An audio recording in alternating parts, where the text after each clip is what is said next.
Hello everyone, ફરીથી સ્વાગત છે આપનું મારી યુટ્યુબ ચેનલ પર. લાસ્ટ લેક્ચરમાં આપણે જોઈ ગયા હતા કે આંકડાકીય માહિતીનું શું મહત્વ છે. હવે પછીના લેક્ચરમાં આપણે આગળ વધીશું અને હવે આપણે જોવાનું છે કે આંકડાકીય માહિતી જે છે તેનું આકૃતિ કે આલેખ દ્વારા કઈ સ્વરૂપે અને કઈ રીતે રજૂ કરી શકાય. તો આંકડાકીય માહિતીને જો આકૃતિ કે આલેખ દ્વારા રજૂ કરવામાં આવે તો માહિતી ખૂબ જ રસપ્રદ બને છે, લાંબા સમય સુધી યાદ રહી શકે તેવી બને છે અને કોઈ પણ આંકડાકીય માહિતીની સરખામણી કરવી ખૂબ જ સહેલી બને છે. તો આવા આંકડાકીય માહિતીને આકૃતિ કે આલેખ દ્વારા 3 સ્વરૂપમાં રજૂ કરી શકાય છે. એમાં સૌ પ્રથમ સ્વરૂપ છે સ્તંભાકૃતિ, જેને આપણે બાર ડાયાગ્રામ તરીકે ઓળખીએ છીએ. કે આપણે ધોરણ 6, 7, 8, 9, 10 આ બધા જ ધોરણમાં પણ આપણે ભણી ગયા હતા કે આલેખ દ્વારા આલેખ પર જ્યારે ઊભા સ્તંભ દોરી અને માહિતી છે તેનું આંકડાઓમાં રજૂઆત કરવામાં આવે તો તેવી માહિતીને સ્તંભ આકૃતિ તરીકે ઓળખવામાં આવે છે. તો એક ચલ વિશેની માહિતી આપી હોય ત્યારે આવી સ્તંભાકૃતિ છે તે દોરવામાં આવે છે. સમય કે સ્થળ એક્સ ધરી પર, એટલે કે આપણે જે આડી ધરી દોરીએ છીએ તેના પર સમય કે સ્થળ, એટલે કે જો ગામના નામ આપેલા હોય તો અમદાવાદ, વડોદરા, સુરત વગેરે એક્સ ધરી પર આડી રેખા પર લખવામાં આવે છે. અને જો કોઈ વર્ષ આપેલા હોય તો આ બધા જ વર્ષો, એટલે કે 1950, 1960, 1970 આ બધી જ આડી ધરી પર લખવામાં આવે છે. અને ચલ વાય ધરી પર દર્શાવવામાં આવે છે, એટલે કે ચલ જે હોય છે, એટલે કે જેનું આંકડાકીય સ્વરૂપ હોય છે તે વાય ધરી પર, એટલે કે ઊભી ધરી પર છે લખવામાં આવે છે. જેમ કે વર્ષ 2008 થી 2012 સુધીના ઘઉંના ઉત્પાદનની માહિતી માટે વર્ષ એક્સ ધરી પર અને ઉત્પાદન વાય ધરી પર દર્શાવી સ્તંભ આકૃતિ દોરાય છે. તો આ હતું આકૃતિ અને આલેખ દ્વારા રજૂઆતનું સૌ પ્રથમ સ્તંભ આકૃતિ.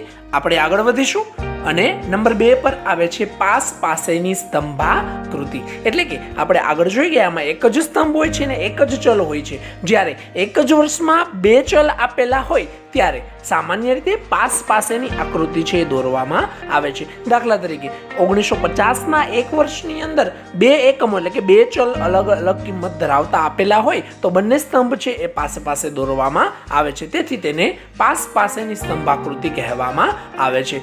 તો જ્યારે 2 કે તેથી વધુ ચલ વિશેની માહિતી આપેલી હોય ત્યારે પાસેની આકૃતિ છે તે દોરવામાં આવે છે. સમય કે સ્થળ આડી ધરી પર અને ચલ વાય ધરી, એટલે કે ઊભી ધરી પર દર્શાવવામાં આવે છે. જેમ કે ભારતમાં અને ચીનમાં 3 મુખ્ય ક્ષેત્રો કૃષિ, ઉદ્યોગ અને સેવામાં રોજગારીની માહિતી માટે એક્સ ધરી પર મુખ્ય ક્ષેત્રો અને વાય ધરી પર રોજગારીના ટકા દર્શાવતી ભારત અને ચીન માટેની પાસેની સ્તંભાકૃતિ છે તે દોરવામાં આવે છે. એટલે કે 1950ના વર્ષમાં ભારતની અંદર રોજગારી અને ચીનની અંદર રોજગારી, એટલે કે એક સ્તંભ બનશે ભારતની રોજગારીનો અને એની બાજુમાં જ બીજો સ્તંભ બનાવવામાં આવશે ચીનની રોજગારીનો એક જ વર્ષમાં. તો આવું જ્યારે આપેલું હોય આવા સમયમાં પાસેની સ્તંભાકૃતિ છે તેનો ઉપયોગ કરવામાં આવે છે.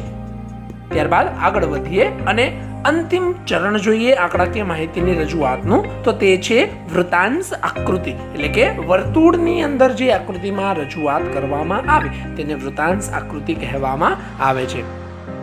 ચલના જુદા જુદા વિભાગોની માહિતીના તુલનાત્મક અભ્યાસ માટે વૃત્તાંશ આકૃતિ દોરવામાં આવે છે. જેમ કે દેશની 11મી પંચવર્ષીય યોજનામાં જુદા જુદા ક્ષેત્રોમાં ફાળવેલી રકમની માહિતી માટે ફાળવણીની કુલ રકમ બરાબર 360 અંશ લઈ જુદા જુદા ક્ષેત્રોમાં ફાળવેલી રકમના અંશ નક્કી કરી તે મુજબ યોગ્ય ત્રિજ્યાના વર્તુળને કેન્દ્રથી વિભાજિત કરતા વૃત્તાંશ આકૃતિ તૈયાર થાય છે. એટલે કે આ આંકડાકીય માહિતીની સમગ્ર રજૂઆત વર્તુળ પર કરવામાં આવે છે. અને આપણે જાણીએ છીએ કે વર્તુળના બધા જ ખૂણાઓનો જે છે સરવાળો કરવામાં આવે તો 360 ડિગ્રી અંશ છે એટલો થવા પાત્ર છે. તેથી આ જે આકૃતિની રજૂઆત કરીએ છીએ તેને વૃત્તાંશ આકૃતિ કહેવામાં આવે છે. આમ આંકડાકીય માહિતીની મુખ્યત્વે આકૃતિ કે આલેખમાં 3 રીતે રજૂઆત થતી હોય છે. સૌપ્રથમ સ્તંભાકૃતિ, નંબર 2 છે પાસેની સ્તંભાકૃતિ અને નંબર 3 પણ આવે છે વૃત્તાંશ આકૃતિ.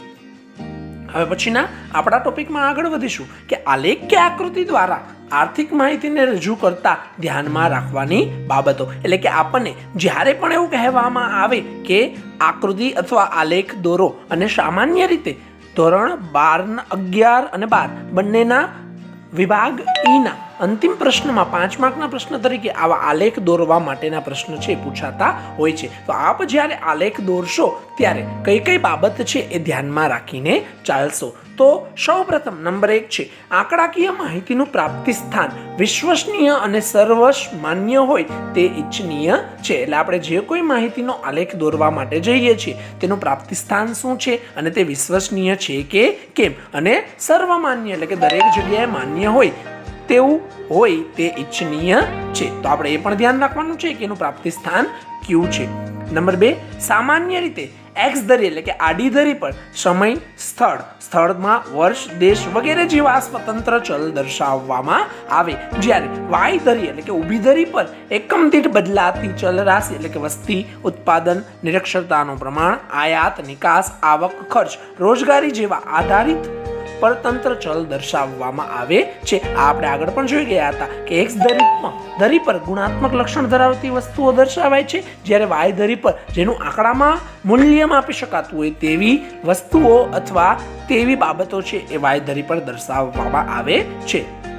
નંબર 3, આપેલી માહિતીના આંકડાઓ મુજબ સ્કેલ માપ પસંદ કરવું જોઈએ. એટલે કે સ્કેલ માપ હંમેશા આપેલી માહિતીના જે આંકડાઓ છે, જો આંકડાઓ ખૂબ નાના હોય તો આપણે 2 અથવા 5 નો સ્કેલ માપ લઈ શકીએ છીએ, અને આંકડાઓ ખૂબ જ મોટા હોય તો આપણે 50 કે 100 નો સ્કેલ માપ છે એ લેવો પડે છે. તો દર વખતે આંકડાઓના આધારે આવો સ્કેલ માપ છે એ પસંદ કરવાનો હોય છે. અને આકૃતિ જ્યારે આપણે દોરતા શીખીશું ત્યારે આપણે આલેખમાં કેવી રીતે સ્કેલ માપ પસંદ કરવામાં આવે છે તે પણ જોશું.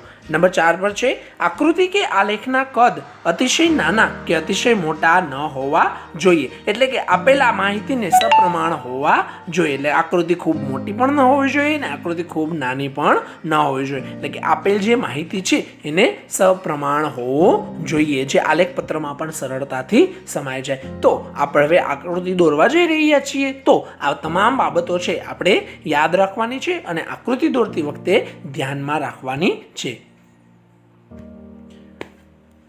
આકૃતિનું જોઈ ગયા બાદ હવે આપણે જોશું અર્થશાસ્ત્ર વિષયનું મહત્વ, એટલે કે અર્થશાસ્ત્રનું મહત્વ કઈ રીતે રહેલું છે. તો અર્થશાસ્ત્ર એ રોજિંદી પ્રવૃત્તિઓને લગતો વિષય છે અને સમગ્ર દેશનું અર્થતંત્ર છે અર્થશાસ્ત્ર વિષયના કારણે જ ચાલતું હોય છે. તો આ વિષયનું ખૂબ જ મહત્વ છે. તો આ ટોપિકમાં આપણે સમજવાનું છે કે અર્થશાસ્ત્રનું કઈ રીતે મહત્વ છે. તો નંબર 1 જોશું આપણે અર્થશાસ્ત્રનું વ્યાવહારિક મહત્વ, એટલે કે વ્યવહારની દ્રષ્ટિએ અર્થશાસ્ત્ર કેટલું મહત્વનું છે. તો અર્થશાસ્ત્ર આપણા રોજિંદા જીવન સાથે વણાયેલું છે, તેથી તેનું વ્યાવહારિક મહત્વ ખૂબ જ ઓછું છે. તો આપણે કોઈ પણ બાબત વિશે વાત કરતા હોય, ખરીદીની વાત કરતા હોય, ખર્ચની વાત કરતા હોય, ધંધો, રોજગાર, આવક, ખર્ચ, ઉપજ, કોઈ પણ બાબત કરીએ, આપણે આ તમામ વસ્તુઓને અર્થશાસ્ત્રથી વિભિન્ન ગણાવી શકાય નહીં. આપણે ઘરમાં જે કોઈ વસ્તુઓની ખરીદી કરીએ છીએ તેની સાથે પણ અર્થશાસ્ત્ર તો સંકળાયેલું જ હોય છે. તો આંતરરાષ્ટ્રીય ઘટનાઓની જાણકારીના લીધે અન્ય દેશો સાથે આર્થિક વ્યવહાર સરળતાથી કરી શકાય છે, તેમજ સમજી પણ શકાય છે. દર વખતે જે આપણે વાત કરતા હોઈએ છીએ કે આંતરરાષ્ટ્રીય બજારમાં ડોલરનો ભાવ વધ્યો, ડોલરનો ભાવ ઘટ્યો, રૂપિયો તૂટ્યો, રૂપિયો વધ્યો, આ તમામ બાબતો છે એ આપણે અર્થશાસ્ત્ર દ્વારા જ જાણી શકીએ છીએ. ત્યારબાદ છે ઐતિહાસિક ઘટનાઓ, જેવી કે ઈસ્ટ ઇન્ડિયા કંપનીની સ્થાપના, અંગ્રેજોના શાસનને કારણે રાજકીય ઉથલપાથલનું સર્જન, જેના કારણે થયેલા આર્થિક પરિવર્તનો અર્થશાસ્ત્રના અભ્યાસથી સમજી શકાય છે. એટલે કે જ્યારે પણ ઇતિહાસની લઈને બેસીએ અને ઇતિહાસનો અભ્યાસ કરે તો એમાંથી પણ આપણને અર્થશાસ્ત્રની તમામ બાબતોનું જ્ઞાન છે એ મળતું હોય છે. તો આમ અર્થશાસ્ત્ર વ્યવહારિક દ્રષ્ટિએ ખૂબ જ અગત્યનો અને મહત્વનો વિષય છે એ ગણી શકીએ. ત્યારબાદ આપણે જોવાનું છે અર્થશાસ્ત્રનું આર્થિક મહત્વ. અર્થશાસ્ત્રનો મતલબ જ તે અર્થ માટેની પ્રવૃત્તિ, તો એનું આર્થિક મહત્વ તો હોય અને હોય જ તે. તો આર્થિક પ્રવૃત્તિમાં સીધી કે આડકતરી રીતે જોડાયેલ દેશના લોકોને આર્થિક નિર્ણયોમાં અર્થશાસ્ત્ર મદદરૂપ થાય છે. એટલે કે દેશના જે ઉદ્યોગપતિઓ છે, દેશના જે મજૂરો છે, રોજગારી મેળવતા લોકો છે, સરકારી નોકરી કરતા લોકો છે અને ખાનગી નોકરી કરતા લોકો છે, આ તમામ બાબતો માટે કોઈ પણ રીતે આપણે આર્થિક નિર્ણયો જે લેવાના છે તે આર્થિક નિર્ણયો લેવામાં અર્થશાસ્ત્ર ખૂબ જ મદદરૂપ થાય છે. ત્યારબાદ છે સરકારની આર્થિક નીતિઓ સમજવામાં અર્થશાસ્ત્રનો અભ્યાસ મદદરૂપ થાય છે. તો સરકારની વેરા નીતિ છે, કરવેરા નીતિ છે, સરકારનો વસૂલાતો ટેક્સ છે, વેરો છે, આ વગેરે નીતિઓ છે એ સમજવી હોય અને સાથે સાથે બેન્કિંગની પણ જે નીતિઓ છે એ સમજવી હોય તો આ નીતિઓ સમજવા માટે થઈ અને અર્થશાસ્ત્રનો અભ્યાસ ખૂબ જ મહત્વનો સાબિત થાય છે. ત્યારબાદ છે અર્થશાસ્ત્રનું વ્યાવસાયિક મહત્વ, એટલે કે વ્યવસાયની દ્રષ્ટિએ અર્થશાસ્ત્ર કેવું મહત્વ ધરાવે છે. તો અર્થશાસ્ત્ર મૂળભૂત રીતે આર્થિક નિર્ણયો કરવામાં મદદરૂપ થતું શાસ્ત્ર છે. તેથી તેનું વ્યાવસાયિક મહત્વ પણ છે અને આ વ્યાવસાયિક મહત્વ છે એને જરા પણ ટાળી શકાતું નથી.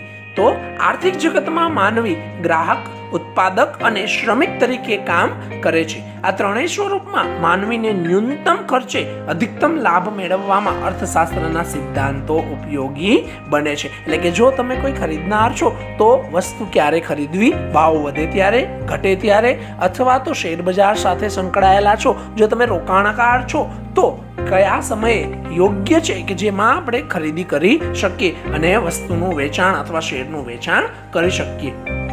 વ્યવસાય સાથે જોડાયેલી બાબતો જેવી કે આવક અને ખર્ચ, માંગ અને પુરવઠો વગેરેના નિર્ણયોમાં અર્થશાસ્ત્રનો અભ્યાસ મદદરૂપ થાય છે. એટલે કે ઘણી બધી બાબતો, આવક ખર્ચની, માંગ અને પુરવઠાની વગેરે બાબતો છે એ અર્થશાસ્ત્ર સાથે જ જોડાયેલી છે, જે અર્થશાસ્ત્રના સિદ્ધાંતોને આધારિત હોય છે. તો આ બધા જ નિર્ણયો લેવામાં અર્થશાસ્ત્ર છે એનો અભ્યાસ આપણને ખૂબ જ મદદરૂપ થાય છે. તો આ હતું અર્થશાસ્ત્ર વિષયનું મહત્વ, જે આપણો અંતિમ ટોપિક હતો. હવે પછીનો જે ટોપિક છે અથવા ચેપ્ટર છે આપણે પછીના લેક્ચરમાં જોશું.